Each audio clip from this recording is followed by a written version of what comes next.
All right, the package has come. It's very light. Let's open it up. Seems to be packaged decent. Just a couple blocks of styrofoam. Okay guys, a couple of things for your outboard. Now that you've just bought it and you want to get it running, you have to go through a break-in period, and that break-in period is about 10 hours. Check your manual, see what it says exactly on what throttle level and what type of oil and all of that sort of thing. So they include an oil gas mixing bottle. That's this. And this mixing bottle has marks on it. They're unfortunately not black like I've outlined. They're the same color as the bottle, so they're hard to see. You might want to take a permanent marker and do what I've done and mark it. So on one side of the bottle, it's 25-1. This is for the break-in period. Your bottle will not say break-in, I wrote that.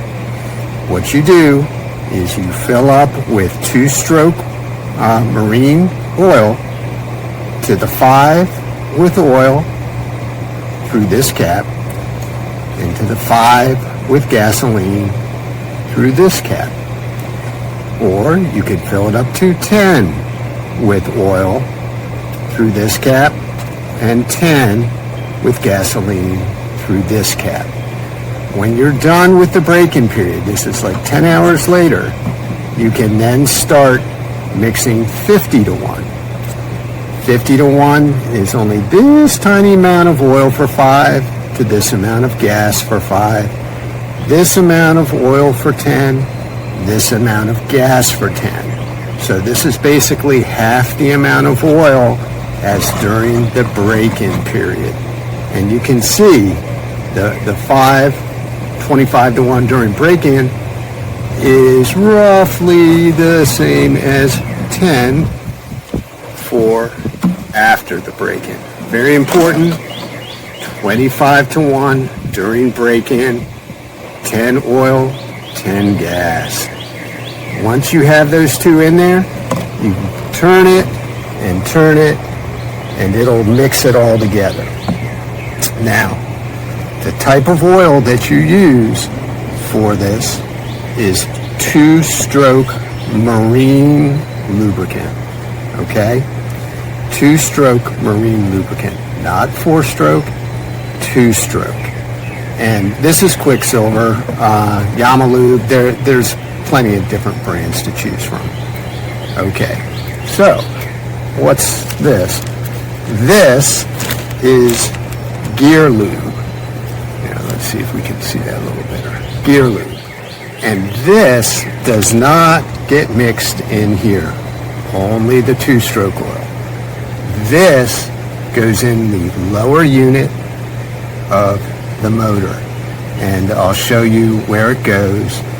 This little tube basically goes in one hole, and then you can pump it, and I'll show you all that. So, what is this?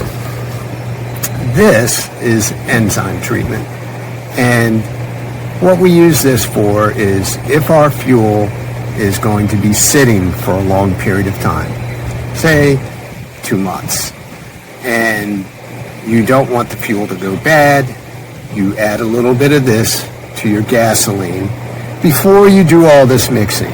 So I have a 6-gallon gas can, I add a certain amount of this to that, and then it's all set for when I'm mixing later. All right, folks, here we go. This is the Aiqidi, or at least that's how I'm going to pronounce it. Sometimes you'll see vendors listed as Aiqidi, but that's actually an Aiqidi. At any rate, this is the 3.5 horsepower model, and I just wanted to point out a couple of things on this motor. All right, so this is actually labeled correctly, off and on, and what it's referring to is your fuel. So this way, your fuel is off, you push it in, and it turns the fuel on. Up at the top, before you start your motor, you have to release this air vent and leave it open so that air can come into the gas tank. It's not negative pressure. All right. On our throttle, this is our emergency kill switch and lanyard. Attach it to your wrist. It'll pop off, kill the engine. So very important. This throttle happens to be a throttle on many different manufacturers, many different engines. On this engine, at least mine, all this here is dead space. It does nothing from here to here because it's really designed for multiple different engines. Right here, right there, is where idle is. So if I was to turn it this way, it would still be idle, idle, idle, idle, idle, idle, to right there. From this point on, you're accelerating. Now, I put a little black dot here because that's where I set mine when I start the motor. You may need to move it another dot over or so to start your motor. It just depends. But be aware that there's this dead area. It's just a quirk because all these little engines use the same throttle. All right. Little latch. I had to adjust mine with a screwdriver to make it tight. So, what do we have here on the front of the engine? This is the choke. If you turn it this way, that means that it is choked. All right, you do that on a cold start. Here is the running position. So turn to the right is the running position. Turn to the left is a cold start. A warm start, you would leave it in the running position. Okay? Now, my engine is probably running a little bit rich. I don't need to use the choke. In fact, if I tried to use the choke, it probably wouldn't start. So what else can I show you? Let's see. Okay. Right down here. So this little black box is where the motor pees from or spits from. Water shoots out of here. When you start the motor, you should see water shooting out of there. If you don't, turn the motor off and service it. All right, and just to show you kind of what that looks like, it just kind of sprays out of there like a little jet. On some of these, you might see it leaking from the top too. That's not a big deal as long as the water is coming out. All right, so let's go down to the bottom here. Now, at the very bottom of the motor, there are two screws. Okay, this is the lower unit, this whole piece. This screw and this screw. This is where your gear oil goes in. When you put in your gear oil, you're going to unscrew this screw, and there's a little washer, so be careful. Unscrew this screw, again, a little washer, be careful. And then when you first get it from the manufacturer, a little bit of gear oil may drip out, but probably not much. Just let it drip out. After it drains, you put gear oil, I believe I showed you a picture of it, but if not, I will. There's a little tube that goes from the gear oil, goes in this lower opening. Okay, so you unscrew it, you stick the little tube in here, this one is unscrewed, and then you squeeze oil from the bottom until it starts coming out of the top. Okay? So you're squeezing oil in from the bottom, it comes out of the top. And then, once it starts coming out of the top, you put this screw back in. That creates a vacuum so that when you pull the little nozzle off of here, it doesn't all drip out. Then you put on this screw. So you fill from the bottom till it comes out the top, put in the top screw, then put in the bottom screw. And that's how you fill your lower unit gear oil on this motor. Nice propeller.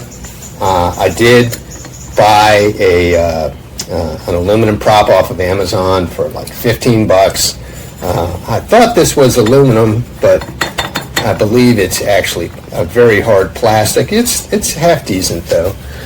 All right, up here, let's turn the motor again. So there's a little brass nipple here. What is that brass nipple for?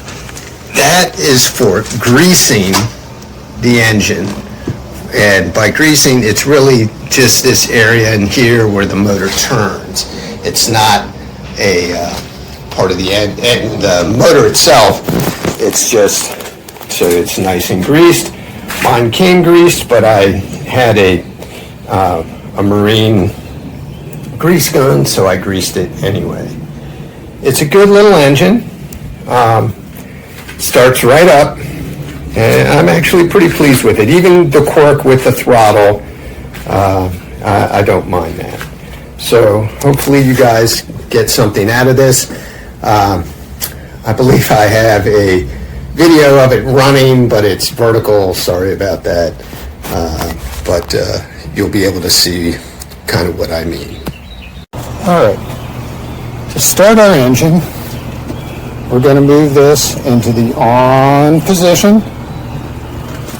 We're going to open up our air vent.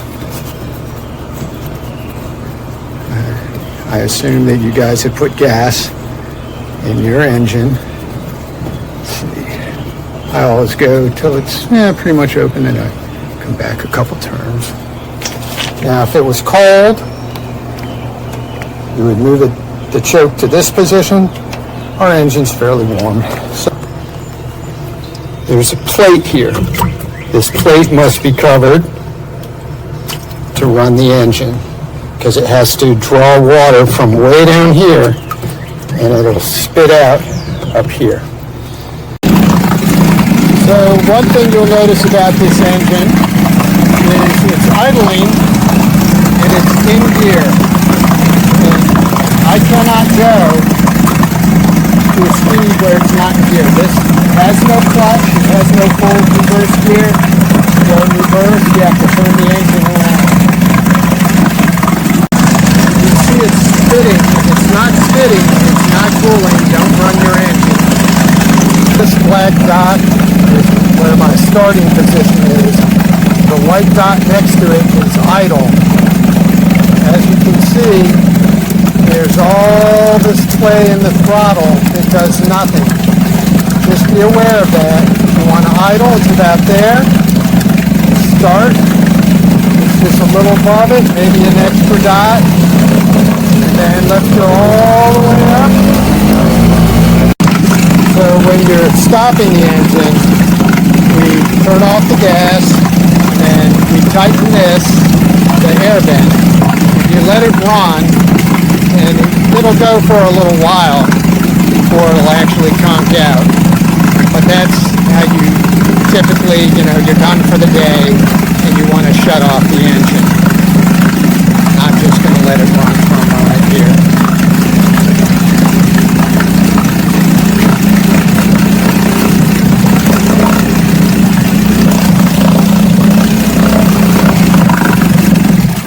And there she goes.